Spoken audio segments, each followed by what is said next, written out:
ಬೆಲೆ ದಿಢೀರ್ ಕುಸಿತ. ಮಧ್ಯಪ್ರಾಚ್ಯದಲ್ಲಿ ಯುದ್ಧ ನಡೀತಾ ಇದ್ರೂ ಚಿನ್ನದ ಬೆಲೆ ಇಳಿಕೆಯಾಗಿದೆ.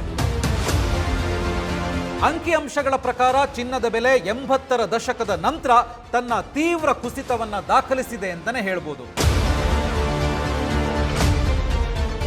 ಹಾಗಿದ್ರೆ ಚಿನ್ನದ ರೇಟ್ ಇದ್ದಕ್ಕಿದ್ದ ಹಾಗೆ ಯಾಕೆ ಕಡಿಮೆ ಆಗ್ತಾ ಇದೆ? ಇದು ಇನ್ನೂ ಕೂಡ ಕುಸಿಯುತ್ತಾ ಅಥವಾ ಮತ್ತೆ ಪುಟಿದೇಳುತ್ತಾ, ಮತ್ತೆ ಏರಿಕೆ ಕಾಣುತ್ತಾ? ಸೇಫ್ ಹೆವನ್ ಅಸೆಟ್ ಅನ್ನೋ ಫಾರ್ಮುಲಾ ಏನಾದ್ರೂ ತಪ್ಪಾಯ್ತಾ? ಮಾರ್ಕೆಟ್ನಲ್ಲಿ ಏನ್ ನಡೀತಾ ಇದೆ? ಚಿನ್ನದ ಬೆಲೆ ಬಗ್ಗೆ ದೊಡ್ಡ ದೊಡ್ಡ ಕಂಪನಿಗಳು ಏನು ಅನಾಲಿಸಿಸ್ ಮಾಡಿವೆ? ಎಲ್ಲಕ್ಕಿಂತ ಹೆಚ್ಚಾಗಿ ಚಿನ್ನ ಪರ್ಚೇಸ್ ಮಾಡೋದಿಕ್ಕೆ ಇದು ಸರಿಯಾದ ಸಮಯನ? ಎಲ್ಲವನ್ನ ಈ ವಿಡಿಯೋದಲ್ಲಿ ಇನ್ ಡೀಟೇಲ್ ಆಗಿ ಹೇಳ್ತೀನಿ. ಸೊ ವಿಡಿಯೋವನ್ನ ಕಂಪ್ಲೀಟ್ ಆಗಿ ನೋಡಿ. ಹಾಯ್ ಹಲೋ ನಮಸ್ಕಾರ, ವೆಲ್ಕಮ್ ಟು ಬಾಸ್ ವಾಲಾ. ನಾನು ಶೇಷಕೃಷ್ಣ ಭಟ್. ನಿಮಗೆ ಗೊತ್ತಿರಬಹುದು, ಮಾರ್ಚ್ ಆರಂಭದಲ್ಲಿ 10 ಗ್ರಾಂ ಚಿನ್ನದ ಬೆಲೆ 1,73,000ಕ್ಕೆ ತಲುಪಿ ಸಾರ್ವಕಾಲಿಕ ದಾಖಲೆಯನ್ನ ಬರೆದಿತ್ತು. ಕಾರಣ ಜಾಗತಿಕ ಮಟ್ಟದಲ್ಲಿ ಉಂಟಾದ ಭೌಗೋಳಿಕ ರಾಜಕೀಯ ಉದ್ವಿಗ್ನತೆ, ಅಂದ್ರೆ ಜಿಯೋಪೊಲಿಟಿಕಲ್ ಟೆನ್ಷನ್ಸ್ ನಿಂದಾಗಿ ಹೂಡಿಕೆದಾರರು ಮುಗಿಬಿದ್ದು ಚಿನ್ನದ ಮೇಲೆ ಹೂಡಿಕೆ ಮಾಡಿದ್ದರಿಂದಾಗಿ ಚಿನ್ನದ ಬೆಲೆ ಏರಿಕೆಯಾಗಿತ್ತು. ಆದ್ರೆ ಈಗ ಬೆಲೆ ಕುಸಿತಾ ಇದೆ. ಕಳೆದ ಕೇವಲ 15 ದಿನಗಳಲ್ಲಿ ಭಾರತೀಯ ಮಾರುಕಟ್ಟೆಯಲ್ಲಿ ಚಿನ್ನದ ಬೆಲೆ 10% ನಿಂದ 12% ವರೆಗೆ ಭಾರಿ ಕುಸಿತ ಕಂಡಿದೆ. ಅಂದ್ರೆ ಮಾರ್ಚ್ ಆರಂಭದಲ್ಲಿ ಅಷ್ಟು ಎತ್ತರಕ್ಕೆ ಏರಿದ್ದ ಬೆಲೆ ಈಗ ಅಂದ್ರೆ ಇವತ್ತಿನ ಲೆಕ್ಕಾಚಾರಕ್ಕೆ ನಾವು ತಗೊಂಡಾಗ ಮಾರ್ಚ್ 24 ಇವತ್ತು ಭಾರಿ ಕುಸಿತ ಕಂಡು 1,35,000ದಿಂದ 1,40,000 ಆಸುಪಾಸಿಗೆ ಬಂದು ನಿಂತಿದೆ 10 ಗ್ರಾಂ ಚಿನ್ನದ ಬೆಲೆ. ಸೊ ಇದನ್ನೇ ಮಾರುಕಟ್ಟೆ ವಿಶ್ಲೇಷಕರು 40 ವರ್ಷಗಳಲ್ಲೇ ಚಿನ್ನದ ಬೆಲೆಯಲ್ಲಿ ಕಂಡರಿಯದ ಅತ್ಯಂತ ಕೆಟ್ಟ ಕುಸಿತ ಅಂತೇಳಿ ವಿಶ್ಲೇಷಣೆ ಮಾಡ್ತಾ ಇದ್ದಾರೆ. ಹಾಗಿದ್ರೆ ಈ ಹಳದಿ ಲೋಹ ತನ್ನ ಹೊಳಪನ್ನ ಕಳ್ಕೊಳ್ತಾ ಇದೆಯಾ ಅಥವಾ ಇದು ದೊಡ್ಡ ಬೆಳವಣಿಗೆಯ ಮುನ್ಸೂಚನೆ ಏನಾದ್ರೂ ಇರಬಹುದಾ? ಎಸ್, ಇದರ ಬಗ್ಗೆ ವಿಶ್ಲೇಷಣೆ ಮಾಡೋಣ. ನೋಡಿ, ಚಿನ್ನವನ್ನ ಸೇಫ್ ಹೆವನ್ ಅಸೆಟ್ ಅಂತ ಹೇಳ್ತಾರೆ. ಯಾಕಂದ್ರೆ ಪ್ರಪಂಚದ ಯಾವುದೇ ಭಾಗದಲ್ಲಿ ಯುದ್ಧದ ಕಾರ್ಮೋಡ ಆವರಿಸಿದಾಗ, ಜಿಯೋಪೊಲಿಟಿಕಲ್ ಟೆನ್ಷನ್ಸ್ ಉಂಟಾದಾಗ ಮೊದಲಿಗೆ ರೇಟ್ ಜಾಸ್ತಿ ಆಗೋದೇ ಚಿನ್ನದ್ದು. ಇದು ನಿಮ್ಗೆ ಗೊತ್ತಿರಬಹುದು. ಯಾಕಂದ್ರೆ ಎಲ್ಲರೂ ಸೇಫ್ ಹೂಡಿಕೆ ಅಂತ ಚಿನ್ನದ ಮೊರೆ ಹೋಗ್ತಾರೆ. ನಾವಿದನ್ನ ಕಣ್ಣಾರೆ ನೋಡಿದ್ದೇವೆ ಕೂಡ. ನೋಡಿ, ರಷ್ಯಾ ಉಕ್ರೇನ್ ವಾರ್ನಿಂದ ಹಿಡಿದು ಈಗ ನಡೀತಾ ಇರುವಂತಹ ಇಸ್ರೇಲ್, ಅಮೆರಿಕ ಹಾಗೂ ಇರಾನ್ ನಡುವಿನ ಯುದ್ಧದ ಟೈಮ್ನಲ್ಲೂ ಕೂಡ ಚಿನ್ನದ ಬೆಲೆ ಏರಿಕೆ ಕಾಣ್ತಾ ಇತ್ತು, ಏರಿಕೆ ಕಂಡಿದೆ ಕೂಡ. ಆದ್ರೆ ಇದ್ದಕ್ಕಿದ್ದಂತೆ ಏನಾಯ್ತು ಚಿನ್ನಕ್ಕೆ? ಯುದ್ಧ ನಡೀತಿರುವಾಗಲೇ ಚಿನ್ನದ ಬೆಲೆ ದಿಢೀರ್ ಅಂತ ಕುಸಿದಿದೆ ಅಂದಾಗ ಯಾಕೆ ಹೀಗಾಯ್ತು ಅನ್ನೋ ಪ್ರಶ್ನೆ ಪ್ರತಿಯೊಬ್ಬರನ್ನ ಕೂಡ ಕಾಡ್ತಾ ಇರುತ್ತೆ. ನಿಮಗೂ ಕೂಡ ಈ ಪ್ರಶ್ನೆ ಎದುರಾಗಿರ್ಬೋದು. ಹಾಗಿದ್ರೆ ಬೆಲೆ ಯಾಕೆ ಇಳಿತಿದೆ ಅನ್ನೋದನ್ನ ನೋಡೋದಕ್ಕೂ ಮುನ್ನ ಇಲ್ಲಿವರೆಗೆ ಚಿನ್ನದ ಬೆಲೆಯಲ್ಲಿ ಏನೇನಾಗಿದೆ ಅಂತ ನೋಡೋಣ. 2026ರ ಆರಂಭದಿಂದ 24 ಕ್ಯಾರೆಟ್ ಚಿನ್ನದ ಬೆಲೆ ಪ್ರತಿ ಗ್ರಾಮ್ಗೆ ಹೇಗೆ ಬದಲಾಗಿದೆ ಅನ್ನೋದನ್ನ ಈಗ ನಾವು ನೋಡೋಣ. ಸೊ ಈಗ ಸ್ಕ್ರೀನ್ ಮೇಲೆ ಒಂದು ಟೇಬಲ್ ಅನ್ನ ನೀವು ಗಮನಿಸ್ತಾ ಇರಬಹುದು. ನೋಡಿ, ಅದರಲ್ಲಿ ದಿನಾಂಕ ಅಂದ್ರೆ 2026ರ ತಿಂಗಳು ಯಾವುದು ಅಂತ ಹೇಳಿ, ಹಾಗೇನೆ ನೆಕ್ಸ್ಟ್ 24 ಕ್ಯಾರೆಟ್ ಚಿನ್ನದ ಬೆಲೆ ಪ್ರತಿ ಗ್ರಾಮಿಗೆ ಎಷ್ಟಿತ್ತು ಅಂತ ಹೇಳಿ, ಹಾಗೇನೆ ಮಾರುಕಟ್ಟೆಯ ಸ್ಥಿತಿ. ನೋಡಿ, ಮೊದಲನೇದು ಜನವರಿ 15, 24 ಕ್ಯಾರೆಟ್ ಚಿನ್ನದ ಬೆಲೆ ಗ್ರಾಮ್ಗೆ 13,500 ರೂಪಾಯಿ ಇತ್ತು. ಸ್ಥಿರ ಏರಿಕೆ ಅಂತ ನಾವು ಅದನ್ನು ಹೇಳ್ಬೋದು. ಹಾಗೇನೆ ಜನವರಿ 29ಕ್ಕೆ ಬಂದ್ರೆ 24 ಕ್ಯಾರೆಟ್ ಚಿನ್ನದ ಬೆಲೆ ಪ್ರತಿ ಗ್ರಾಮ್ಗೆ 17,900 ರೂಪಾಯಿಗೆ ಏರಿಕೆ ಕಾಣ್ತು. ಇದನ್ನ ಸಾರ್ವಕಾಲಿಕ ದಾಖಲೆ ಅಂತಾನೆ ಹೇಳ್ಬೋದು, ಮಾರುಕಟ್ಟೆಯ ಸ್ಥಿತಿ. ಹಾಗೇನೆ ಫೆಬ್ರವರಿ 15, 1 ಗ್ರಾಮ್ ಚಿನ್ನದ ಬೆಲೆ 16,200 ರೂಪಾಯಿ, ಸಣ್ಣ ಇಳಿಕೆಯನ್ನು ಇಲ್ಲಿ ನಾವು ಗಮನಿಸಬಹುದು. ಮಾರ್ಚ್ 2ಕ್ಕೆ ಬಂದ್ರೆ 17,300. ಸೊ ಏರಿಕೆ ಕಂಡಿದೆ. ಯುದ್ಧದ ಭೀತಿಯಿಂದ ಏರಿಕೆ. ಮಾರುಕಟ್ಟೆಯ ಸ್ಥಿತಿ ಹೇಗಿತ್ತು ನೋಡಿ. ಹಾಗೇನೆ ಮಾರ್ಚ್ 12ಕ್ಕೆ ಬಂದ್ರೆ 16,080. ಯಾಕೆ ಇಲ್ಲಿ ಮತ್ತೆ ಕಡಿಮೆ ಆಯಿತು? ಯುದ್ಧ ನಿಂತಿತ್ತ ಅಂತ ಕೇಳಿದ್ರೆ ಇಲ್ಲ, ಬಟ್ ಪ್ರಾಫಿಟ್ ಬುಕ್ಕಿಂಗ್ ಅಂತ ಹೇಳ್ತೀವಿ, ಲಾಭಾಂಶ ಪಡೆಯುವಿಕೆ ಆರಂಭ ಆಯಿತು. ಹಾಗಾಗಿ ಒಂದು ಸಣ್ಣ ಮಟ್ಟಿನ ಇಳಿಕೆಯನ್ನು ನಾವು ಅಲ್ಲಿ ಗಮನಿಸಿದ್ವಿ. ಆದರೆ ಮಾರ್ಚ್ 20ಕ್ಕೆ ಬಂದರೆ 14,900 ರೂಪಾಯಿಗೆ ಬಂತು 24 ಕ್ಯಾರೆಟ್ ಚಿನ್ನದ ಬೆಲೆ ಪ್ರತಿ ಗ್ರಾಮಿಗೆ 14,900. ಅಂದರೆ ಗಣನೀಯ ಕುಸಿತವನ್ನು ಕಾಣಿತು. ಅದೇ ಮಾರ್ಚ್ 24 ಅಂದರೆ ಇವತ್ತು ಈ ವಿಡಿಯೋ ಶೂಟ್ ಮಾಡುವಂಥ ದಿನ, ಈಗ ಗಮನಿಸಿದಾಗ 24 ಕ್ಯಾರೆಟ್ ಚಿನ್ನದ ಬೆಲೆ ಗ್ರಾಮ್ಗೆ 13,565 ರೂಪಾಯಿಗೆ ತಲುಪಿದೆ. ಅಂದ್ರೆ ಇಳಿಕೆಯನ್ನ ಕಂಡಿದೆ. ಯಾವ ರೀತಿಯ ಇಳಿಕೆಯನ್ನ ಕಂಡಿದೆ ಅಂತೇಳಿ ನೀವು ಗಮನಿಸಬಹುದು. ಹಾಗಿದ್ರೆ ಈ ದಿಢೀರ್ ಇಳಿಕೆಗೆ ಕಾರಣ ಏನು ಅನ್ನೋದನ್ನ ನೋಡೋಣ. ಆದ್ರೆ ನೆನಪಿಡಿ, ಮಾರುಕಟ್ಟೆಯು ಯಾವಾಗ್ಲೂ ಒಂದೇ ರೀತಿ ಇರೋದಿಲ್ಲ. ಜಾಗತಿಕ ಯುದ್ಧದ ಭೀತಿ ಮತ್ತು ಇನ್ಫ್ಲೇಷನ್ ಅಥವಾ ಹಣದುಬ್ಬರದಿಂದಾಗಿ ಭವಿಷ್ಯ ಅಂದ್ರೆ ಫ್ಯೂಚರ್ ಹೀಗೆ ಇರುತ್ತೆ ಅಂತೇಳಿ ಹೇಳೋದಿಕ್ಕಾಗಲ್ಲ. ಇಂತಹ ಟೈಮ್ನಲ್ಲಿ ಚಿನ್ನದ ಬೆಲೆ ಏರಿಳಿತ ಕಾಣೋದು ಸಹಜ. ಅಂದ್ರೆ ಇದರ ಅರ್ಥ ಮುಂದೆ ಏನ್ ಬೇಕಾದ್ರೂ ಆಗಬಹುದು ಅಂತ. ಹಾಗಾಗಿ ಯಾವುದೇ ಹೂಡಿಕೆ ಮಾಡುವ ಮೊದಲು ಎಮರ್ಜೆನ್ಸಿಗಾಗಿ ಹಣವನ್ನ ನೀವು ಮೀಸಲಿಡಲೇಬೇಕು. ಹೆಲ್ತ್ ಎಮರ್ಜೆನ್ಸಿ ಯಾವಾಗ ಬೇಕಾದ್ರೂ ಬರ್ಬೋದು. ಒಂದು ವೇಳೆ ನೀವು ಅಥವಾ ನಿಮ್ಮ ಫ್ಯಾಮಿಲಿಯವರು, ನಿಮ್ಮ ಕುಟುಂಬದವರು ಆಸ್ಪತ್ರೆಗೆ ಅಡ್ಮಿಟ್ ಆಗ್ಬಿಟ್ರೆ ಡಿಸ್ಚಾರ್ಜ್ ಆಗೋ ಹೊತ್ತಿಗೆ ನಿಮಗೂ ಕೂಡ ಗೊತ್ತಿರಬಹುದು, ನೀವು ಕಷ್ಟ ಕಷ್ಟಪಟ್ಟು ಮಾಡಿದ ಸಂಪಾದನೆ, ಉಳಿತಾಯ, ಹೂಡಿಕೆ ಎಲ್ಲವೂ ಕೂಡ ಆಸ್ಪತ್ರೆ ಪಾಲಾಗುವಂತ ಸಾಧ್ಯತೆ ಇರುತ್ತೆ. ಅಂತಹ ಸಂದರ್ಭದಲ್ಲಿ ನಿಮ್ಮ ಹತ್ರ ಪ್ರೊಟೆಕ್ಷನ್ ಇದ್ರೆ ನಿಮ್ಮ ಉಳಿತಾಯ, ಹೂಡಿಕೆ, ಚಿನ್ನ ಮಾರಾಟ ಮಾಡದೆ ಆಸ್ಪತ್ರೆಯ ಬಿಲ್ ಅನ್ನ ಕಟ್ಟೋದಕ್ಕೆ ಸಾಧ್ಯ. ಇಲ್ಲಿ ಪ್ರೊಟೆಕ್ಷನ್ ಅಂತ ಹೇಳಿದ್ರೆ ಆರ್ಥಿಕವಾಗಿ ನಿಮ್ಮನ್ನ ರಕ್ಷಿಸಿಕೊಳ್ಳೋದಕ್ಕೆ ನೀವು ಒಂದು ಉತ್ತಮ ಹೆಲ್ತ್ ಇನ್ಶೂರೆನ್ಸ್ ಅನ್ನ ಮಾಡಿಸ್ಕೊಳ್ಬೇಕು ಅಂತ. ನೋಡಿ, ಹೆಲ್ತ್ ಇನ್ಶೂರೆನ್ಸ್ ಇವತ್ತು ಕಾಸ್ಟ್ಲಿ ಏನಲ್ಲ. ತಿಂಗಳಿಗೆ ಕೇವಲ 700 ರಿಂದ 900 ರೂಪಾಯಿ ಪ್ರೀಮಿಯಂ ಅಲ್ಲಿ ನಿಮ್ಮ ಕುಟುಂಬಕ್ಕಾಗಿ ನೀವು 10 ರಿಂದ 20 ಲಕ್ಷದ ಹೆಲ್ತ್ ಇನ್ಶೂರೆನ್ಸ್ ಪ್ರೊಟೆಕ್ಷನ್ ಅನ್ನ ಪಡಿಬಹುದು. ನೋಡಿ, ಇದರಲ್ಲಿ ನಿಮಗೆ ಅನೇಕ ಗಂಭೀರ ಕಾಯಿಲೆಗಳ ಕವರೇಜ್ ಕೂಡ ಸಿಗುತ್ತೆ. ಇದರಿಂದಾಗಿ ಹೆಲ್ತ್ ಎಮರ್ಜೆನ್ಸಿ ಟೈಮಲ್ಲಿ ನಿಮ್ಮ ಉಳಿತಾಯದ ಹಣ, ಹೂಡಿಕೆಯ ಹಣ ಅಥವಾ ಚಿನ್ನ ಎಲ್ಲವೂ ಕೂಡ ಸುರಕ್ಷಿತವಾಗಿರುತ್ತೆ. ನೀವು ಯಾವುದೇ ಹಣವನ್ನು ವಿತ್ಡ್ರಾ ಮಾಡಿ ಆಸ್ಪತ್ರೆಗೆ ಕಟ್ಟಬೇಕು ಅಂತ ಇಲ್ಲ. ಇನ್ನು ಅಷ್ಟೇ ಅಲ್ಲ, ಈಗ ಹೆಲ್ತ್ ಇನ್ಶೂರೆನ್ಸ್ ತೆಗೆದುಕೊಳ್ಳೋದಕ್ಕೆ ಒಳ್ಳೆ ಟೈಮ್ ಅಂತ ಹೇಳ್ಬೋದು. ಯಾಕೆ ಹೇಳಿ ನೋಡೋಣ. ಯಾಕೆ ಅಂತ ಹೇಳಿದ್ರೆ ಸರ್ಕಾರ ಹೆಲ್ತ್ ಇನ್ಶೂರೆನ್ಸ್ ಮೇಲಿನ GST ಅನ್ನ ತೆಗೆದು ಹಾಕಿರೋದ್ರಿಂದ ನೀವು ಪ್ರೀಮಿಯಂ ಅಲ್ಲಿ ಹೆಚ್ಚುವರಿ ಹಣವನ್ನ ಉಳಿಸಬಹುದು. ನೋಡಿ, ನಂಗೊತ್ತು ಹೆಚ್ಚಿನ ಜನ ಯೋಚನೆ ಮಾಡೋದು ಆನ್ಲೈನ್ ಅಲ್ಲಿ ಹುಡುಕಿದ್ರೆ ಇನ್ಶೂರೆನ್ಸ್ ಆಯ್ಕೆ ಮಾಡೋದಕ್ಕೆ ಹೋದಾಗ 25ಕ್ಕೂ ಹೆಚ್ಚು ಕಂಪನಿಗಳು ಮತ್ತು ನೂರಾರು ಹೆಲ್ತ್ ಇನ್ಶೂರೆನ್ಸ್ ಪ್ಲಾನ್ಗಳಿದಾವೆ. ಹಾಗಾದ್ರೆ ಯಾವ ಪ್ಲಾನ್ ನಮಗೆ ನಿಜವಾಗಿಯೂ ಸೂಕ್ತ ಅಂತ ಹೇಗೆ ಡಿಸೈಡ್ ಮಾಡೋದು? ಜೊತೆಗೆ ನಾವು ತಗೊಳ್ಳುವಂತ ಪ್ಲಾನ್ ನಲ್ಲಿ ಏನೇನು ಇರ್ತವೆ ಅಥವಾ ಏನೇನು ಸೇರಿವೆ ಮತ್ತು ಯಾವುದನ್ನೆಲ್ಲ ಹೊರಗಿಡಲಾಗಿದೆ ಅನ್ನೋದನ್ನ ತಿಳ್ಕೊಳ್ಳೋದು ಹೇಗೆ ಅನ್ನೋ ಪ್ರಶ್ನೆ ಬಹುತೇಕ ಇನ್ಶೂರೆನ್ಸ್ ತೆಗೆದುಕೊಳ್ಳಬೇಕು ಅನ್ನೋರಲ್ಲಿ ಇದ್ದೇ ಇರುತ್ತೆ. ಸೊ ಅದಕ್ಕಾಗಿಯೇ ನಾನು ವೈಯಕ್ತಿಕವಾಗಿ ಡಿಟ್ಟೋ ಇನ್ಶೂರೆನ್ಸ್ ಪ್ಲಾಟ್ಫಾರ್ಮ್ ಅನ್ನ ಶಿಫಾರಸ್ ಮಾಡ್ತೀನಿ. ಯಾಕಂದ್ರೆ ಅವರು ನಿಮಗೆ ಪ್ರಾಮಾಣಿಕ ಸಲಹೆಯನ್ನ ಕೊಡ್ತಾರೆ. ನೋಡಿ, ಇದು ಝೆರೋದಾ ಬ್ಯಾಕ್ಡ್ ಕಂಪನಿ ಆಗಿದ್ದು ನಿಮ್ಮ ಪರ್ಸನಲ್ ಇನ್ಶೂರೆನ್ಸ್ ಗೈಡ್ ಆಗಿ ಕೆಲಸ ಮಾಡುತ್ತೆ. ಅಷ್ಟೇ ಅಲ್ಲ, ಇಲ್ಲಿ ನಿಮಗೆ ಯಾವುದೇ ಸ್ಪ್ಯಾಮ್ ಕಾಲ್ಗಳ ಕಿರಿಕಿರಿ ಕೂಡ ಇರೋದಿಲ್ಲ. ಇನ್ನು ಡಿಟ್ಟೋ ಬಗ್ಗೆ ಅತ್ಯುತ್ತಮವಾದ ವಿಷಯವೆಂದ್ರೆ ಈ ಇನ್ಶೂರೆನ್ಸ್ ಕನ್ಸಲ್ಟೇಷನ್, ಕಾಲ್ಗಳು, ಕ್ಲೈಮ್ ಸಪೋರ್ಟು ಇವೆಲ್ಲವೂ ಕೂಡ ನಿಮಗೆ 100% ಫ್ರೀ, ಉಚಿತವಾಗಿದೆ. ಜೊತೆಗೆ ಪಾಲಿಸಿ ಕ್ಲೈಮ್ ಅಂತ ಹೇಳಿ ಬಂದಾಗ ಕೂಡ ಅವ್ರು ನಿಮ್ ಜೊತೆಗೆ ನಿಂತು ಕ್ಲೈಮ್ ಪಡೆಯೋದಕ್ಕೆ ಹೆಲ್ಪ್ ಮಾಡ್ತಾರೆ. ಅಷ್ಟೇ ಅಲ್ಲ, ನಿಮ್ಮ ಕ್ಲೈಮ್ ಏನಾದರೂ ರಿಜೆಕ್ಟ್ ಆದ್ರೆ ಡಿಟ್ಟೋ ಎಲ್ಲಾ ದಾಖಲೆಗಳೊಂದಿಗೆ ಮತ್ತು 24x7 ಕ್ಲೈಮ್ ಸಪೋರ್ಟ್ ನೊಂದಿಗೆ ನಿಮ್ಮ ಪರವಾಗಿ ಫೈಟ್ ಮಾಡುತ್ತೆ. ಇನ್ನು ಬೇರೆ ಇನ್ಶೂರೆನ್ಸ್ ಏಜೆಂಟ್ಗಳಂತೆ ಅವರು ನಿಮಗೆ ಯಾವತ್ತೂ ಕೂಡ ಸ್ಪ್ಯಾಮ್ ಕಾಲ್ಗಳನ್ನ ಮಾಡೋದಿಲ್ಲ. ಡಿಟ್ಟೋದವರು ಸ್ಪ್ಯಾಮ್ ಕಾಲ್ಗಳನ್ನ ಮಾಡೋದಿಲ್ಲ. ನಿಮ್ಮ ಸ್ವಂತ ಅನುಕೂಲಕ್ಕೆ ತಕ್ಕಂತೆ ನೀವು ಹೆಲ್ತ್ ಇನ್ಶೂರೆನ್ಸ್ ಪಾಲಿಸಿಯನ್ನ ಇವರ ಮೂಲಕ ಪಡಿಬಹುದು. ಸೊ ಹೆಲ್ತ್ ಇನ್ಶೂರೆನ್ಸ್ ತೆಗೆದುಕೊಳ್ಳೋದಕ್ಕೆ ಯೋಚನೆ ಮಾಡಬೇಡಿ, ತುಂಬಾ ಇಂಪಾರ್ಟೆಂಟ್ ಇದು. ಡಿಸ್ಕ್ರಿಪ್ಷನ್ ಅಲ್ಲಿ ಡಿಟ್ಟೋ ಲಿಂಕ್ ಕೊಟ್ಟಿದ್ದೀನಿ, ಈಗಲೇ ಕ್ಲಿಕ್ ಮಾಡಿ ಫ್ರೀ ಕನ್ಸಲ್ಟೇಷನ್ ಕಾಲ್ ಅನ್ನ ಬುಕ್ ಮಾಡಿ. ನೋಡಿ, ನಾನು ಸರಿಯಾದ ಹೆಲ್ತ್ ಇನ್ಶೂರೆನ್ಸ್ ಪ್ಲಾನ್ ಅನ್ನು ಆಯ್ಕೆ ಮಾಡ್ಕೊಳ್ಳೋದಕ್ಕೆ ವೈಯಕ್ತಿಕವಾಗಿ ಡಿಟ್ಟೋ ವೆಬ್ಸೈಟ್ ಮತ್ತು ಫ್ರೀ ಕನ್ಸಲ್ಟೇಷನ್ ಕಾಲ್ ಅನ್ನ ಬಳಸಿದ್ದೇನೆ. ನನಗೆ ಇದರಿಂದಾಗಿ ತುಂಬಾನೇ ಹೆಲ್ಪ್ ಆಗಿದೆ. ನನಗೆ ಡಿಟ್ಟೋದಿಂದ ತುಂಬಾನೇ ಹೆಲ್ಪ್ ಆಗಿದೆ.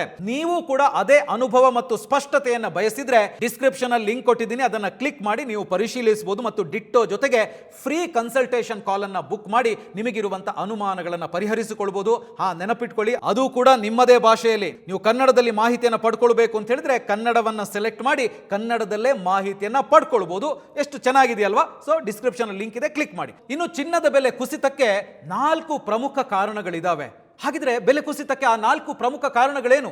ಒಂದೊಂದಾಗಿ ನೋಡೋಣ ಬನ್ನಿ. ಚಿನ್ನದ ಬೆಲೆ ಕುಸಿತಕ್ಕೆ ಮೊದಲನೇ ಕಾರಣ ಬಲಿಷ್ಠವಾದ ಡಾಲರ್. ನೋಡಿ, ಬಿಕ್ಕಟ್ಟಿನ ಸಮಯದಲ್ಲಿ ಹೂಡಿಕೆದಾರರು ಚಿನ್ನದಷ್ಟೇ US ಡಾಲರ್ ಅನ್ನು ಕೂಡ ನಂಬ್ತಾರೆ. ನೋಡಿ, ಪ್ರಸ್ತುತ ಡಾಲರ್ ಇಂಡೆಕ್ಸ್ ಗರಿಷ್ಠ ಮಟ್ಟದಲ್ಲಿದೆ. ಹಣಕಾಸು ತಜ್ಞರ ಪ್ರಕಾರ ಈಗ ಹೂಡಿಕೆದಾರರು ಚಿನ್ನದ ಮೇಲೆ ಮುಗಿಬೀಳೋ ಬದಲು ಅಮೆರಿಕನ್ ಡಾಲರ್ ಮತ್ತು ಕ್ಯಾಶ್ಗಾಗಿ ಓಡ್ತಾ ಇದ್ದಾರೆ. ಯಾಕೆ ಅಂತ ಕೇಳಿದ್ರೆ, ನೋಡಿ, ಯಾವತ್ತೂ ಕೂಡ ಈ ಚಿನ್ನದ ಬೆಲೆ ಹಾಗೂ ಅಮೆರಿಕನ್ ಡಾಲರ್ ಮಧ್ಯೆ ಒಂದು ರೀತಿಯ ಪೈಪೋಟಿ ಇದ್ದೇ ಇರುತ್ತೆ. ನೋಡಿ, ಗ್ಲೋಬಲ್ ಮಾರ್ಕೆಟ್ ನಲ್ಲಿ US ಡಾಲರ್ ಇಂಡೆಕ್ಸ್ ಅನ್ನುವ ಒಂದು ಅಳತೆಗೋಲಿದೆ. ಅಂದ್ರೆ ಇದು ಜಗತ್ತಿನ ಪ್ರಮುಖ 6 ಕರೆನ್ಸಿಗಳ ಮುಂದೆ ಅಮೆರಿಕನ್ ಡಾಲರ್ ಎಷ್ಟು ಬಲವಾಗಿದೆ ಅಂತ ಅಳೆಯುವಂತ ಮಾಪನ. ಈಗಿನ ಡೇಟಾ ಪ್ರಕಾರ ಈ ಇಂಡೆಕ್ಸ್ 100ರ ಗಡಿ ದಾಟಿ ಹೋಗಿದೆ. ಕಳೆದ 10 ತಿಂಗಳಲ್ಲಿ ಅತಿ ಗರಿಷ್ಠ ಮಟ್ಟ ಕೇವಲ ಮಾರ್ಚ್ ತಿಂಗಳಲ್ಲೇ ಡಾಲರ್ 2% ಸ್ಟ್ರಾಂಗ್ ಆಗಿದೆ ಅಂತ ಹೇಳ್ಬೋದು. ಯುದ್ಧ ನಡೀತಿರೋ ಟೈಮಲ್ಲಿ ಯಾವಾಗ ಡಾಲರ್ ಸ್ಟ್ರಾಂಗ್ ಆಗುತ್ತೋ ಆಗ ಅಂತಾರಾಷ್ಟ್ರೀಯ ಮಾರುಕಟ್ಟೆಯಲ್ಲಿ ಚಿನ್ನವನ್ನ ಹೊಂದುವುದು, ಪರ್ಚೇಸ್ ಮಾಡೋದು ದುಬಾರಿ ಆಗುತ್ತೆ. ಯಾಕೆ ಅಂತ ಹೇಳಿದ್ರೆ ಅಂತಾರಾಷ್ಟ್ರೀಯ ಮಟ್ಟದಲ್ಲಿ ಚಿನ್ನವನ್ನ ಪರ್ಚೇಸ್ ಮಾಡಬೇಕು ಅಂತ ಹೇಳಿದ್ರೆ ಡಾಲರ್ನಲ್ಲೇ ಖರೀದಿ ಮಾಡಬೇಕು. ಸೊ ಇದು ಜಗತ್ತಿನ ಇತರ ರಾಷ್ಟ್ರಗಳಿಗೆ ಚಿನ್ನ ಖರೀದಿ ಮಾಡೋದಕ್ಕೆ ಕಷ್ಟಕರವಾಗಿ ಪರಿಣಮಿಸುತ್ತೆ. ಹಾಗಾಗಿ ಚಿನ್ನವನ್ನ ಖರೀದಿಸಿದ್ದವರು ಮಾರಾಟ ಮಾಡ್ತಾ ಇದ್ದಾರೆ. ಮಾರಾಟ ಹೆಚ್ಚಾಗ್ತಾ ಇರೋದ್ರಿಂದ ಚಿನ್ನದ ಬೆಲೆ ಸಹಜವಾಗಿ ಇಳಿಕೆ ಕಾಣ್ತಾ ಇದೆ. ಇನ್ನು ಚಿನ್ನದ ಬೆಲೆ ಕುಸಿಯೋದಕ್ಕೆ ಎರಡನೇ ಕಾರಣ ಫೆಡರಲ್ ರಿಸರ್ವ್ ಬಿಗಿ ಹಿಡಿತ. ನೋಡಿ, ಕಚ್ಚಾ ತೈಲದ ಬೆಲೆ ಬ್ಯಾರೆಲ್ಗೆ $110 ದಾಟಿರೋದ್ರಿಂದ ಜಾಗತಿಕ ಹಣದುಬ್ಬರ ಇನ್ಫ್ಲೇಷನ್ ಮತ್ತೆ ಏರಿದೆ. ಇದನ್ನ ಎದುರಿಸೋದಿಕ್ಕೆ US ಫೆಡರಲ್ ರಿಸರ್ವ್ ಬಡ್ಡಿ ದರಗಳನ್ನ ಕಡಿಮೆ ಮಾಡೋದಿಕ್ಕೆ ನಿರಾಕರಿಸ್ತಾ ಇದೆ. ಹೆಚ್ಚಿನ ಬಡ್ಡಿ ದರ ಇದ್ದಾಗ ಹೂಡಿಕೆದಾರರು ಏನ್ ಮಾಡ್ತಾರೆ? ಚಿನ್ನಕ್ಕಿಂತ ಸರ್ಕಾರಿ ಬಾಂಡ್ಗಳತ್ತ ಆಕರ್ಷಿತರಾಗ್ತಾರೆ. ನೋಡಿ, ಈ ಯುದ್ಧದ ನೇರ ಪರಿಣಾಮ ಕಚ್ಚಾ ತೈಲದ ಬೆಲೆ ಮೇಲೆ ಬಿದ್ದಿದೆ. ಅಂದ್ರೆ ಕಚ್ಚಾ ತೈಲದ ಬೆಲೆ ಈಗ ಬ್ಯಾರೆಲ್ಗೆ $110 ದಾಟಿರೋದ್ರಿಂದ ಜಾಗತಿಕ ಹಣದುಬ್ಬರ ಇನ್ಫ್ಲೇಷನ್ ಏರಿದೆ. ನೋಡಿ, ರಷ್ಯಾ ಉಕ್ರೇನ್ ಯುದ್ಧದ ಬಳಿಕ ತೈಲ ಬೆಲೆ ಇಷ್ಟೊಂದು ಏರಿಕೆ ಕಂಡಿರೋದು ಇದೇ ಮೊದಲು ಅಂತ ಹೇಳಲಾಗ್ತಾ ಇದೆ. ಈಗ ನೀವು ಕೇಳಬಹುದು, ಹೌದು, ತೈಲ ಬೆಲೆ ಏರಿಕೆಯಾದ್ರೆ ಅದರಿಂದ ಚಿನ್ನದ ಬೆಲೆ ಮೇಲೆ ಹೇಗೆ ಪರಿಣಾಮ ಬೀರುತ್ತೆ ಅಂತ. ನೋಡಿ, ತೈಲ ಬೆಲೆ ಏರಿಕೆ ಇಳಿಕೆ ಅಂದ್ರೆ ಇದೊಂದು ಚೈನ್ ಇದ್ದಂತೆ. ಜಗತ್ತಿನಲ್ಲಿ ಟ್ರಾನ್ಸ್ಪೋರ್ಟ್ ದುಬಾರಿ ಆಗುತ್ತೆ, ಪ್ರತಿಯೊಂದು ವಸ್ತುಗಳ ಬೆಲೆ ಏರಿಕೆ ಆಗುತ್ತೆ, ಇದರಿಂದ ಹಣದುಬ್ಬರ ಅಂದ್ರೆ ಇನ್ಫ್ಲೇಷನ್ ಜಾಸ್ತಿ ಆಗುತ್ತೆ. ಸೊ ಇದನ್ನ ಕಂಟ್ರೋಲ್ ಮಾಡೋದೇ ಜಗತ್ತಿನ ಸೆಂಟ್ರಲ್ ಬ್ಯಾಂಕ್ಗಳಿಗೆ ದೊಡ್ಡ ತಲೆನೋವು. ಸೊ ಇಲ್ಲಿ ಮುಖ್ಯವಾಗಿ ಅಮೆರಿಕದ ಫೆಡರಲ್ ರಿಸರ್ವ್ ಏನ್ ಮಾಡುತ್ತೆ ಅಂತ ಹೇಳಿದ್ರೆ, ಹಣದುಬ್ಬರ ಇನ್ಫ್ಲೇಷನ್ ಹೆಚ್ಚಾದಾಗ ಜನ ಖರ್ಚು ಮಾಡೋದನ್ನ ತಡೆಯೋದಿಕ್ಕೆ ಸೆಂಟ್ರಲ್ ಬ್ಯಾಂಕ್ಗಳು ಬಡ್ಡಿ ದರಗಳನ್ನ ಸಾಕಷ್ಟು ಕಾಲ ಹೈ ರೇಟ್ ನಲ್ಲೇ ಇಡ್ತಾರೆ. ಫೆಡರಲ್ ರಿಸರ್ವ್ ಬಡ್ಡಿ ದರಗಳನ್ನ ಕಡಿಮೆ ಮಾಡೋದಿಕ್ಕೆ ನಿರಾಕರಿಸಿದಾಗ, ಅಂದ್ರೆ ಹೆಚ್ಚಿನ ಬಡ್ಡಿ ದರ ಇದ್ದಾಗ ಹೂಡಿಕೆದಾರರು ಚಿನ್ನಕ್ಕಿಂತ ಸರ್ಕಾರಿ ಬಾಂಡ್ಗಳತ್ತ ಆಕರ್ಷಿತರಾಗ್ತಾರೆ. ಅಮೆರಿಕದಲ್ಲಿ ಬಡ್ಡಿ ದರ ಜಾಸ್ತಿ ಇದ್ದಷ್ಟು ಚಿನ್ನದ ರೇಟ್ ಪಾತಾಳಕ್ಕೆ ಕುಸಿಯುತ್ತೆ. ಇದು ಎಲ್ರಿಗೂ ಕೂಡ ಗೊತ್ತಿರುವಂತ ವಿಚಾರ ಅಂತಾನೆ ಹೇಳ್ಬೋದು. ಸೊ ಇದು ಕೂಡ ಚಿನ್ನದ ಬೆಲೆ ಕುಸಿತ ಕಾಣೋದಕ್ಕೆ ಒಂದು ಮುಖ್ಯ ಕಾರಣ ಅಂತ ಹೇಳ್ಬೋದು. ಇನ್ನು ಬೆಲೆ ಕುಸಿತಕ್ಕೆ ಮೂರನೇ ಕಾರಣ ಪ್ರಾಫಿಟ್ ಬುಕ್ಕಿಂಗ್, ಲಾಭಾಂಶ ಪಡೆಯುವಿಕೆ. ನೋಡಿ, 2025ರಲ್ಲಿ ಚಿನ್ನ ಸುಮಾರು 70% ಲಾಭ ನೀಡಿದ ನಂತರ ದೊಡ್ಡ ದೊಡ್ಡ ಹೂಡಿಕೆದಾರರು ಏನ್ ಮಾಡ್ತಾ ಇದ್ದಾರೆ ಅಂತ ಹೇಳಿದ್ರೆ, ತಮ್ಮ ಲಾಭವನ್ನ ಕ್ಯಾಶ್ ಮಾಡ್ಕೊಳ್ಳೋದಕ್ಕೋಸ್ಕರ ಚಿನ್ನವನ್ನ ಮಾರಾಟ ಮಾಡ್ತಾ ಇದ್ದಾರೆ.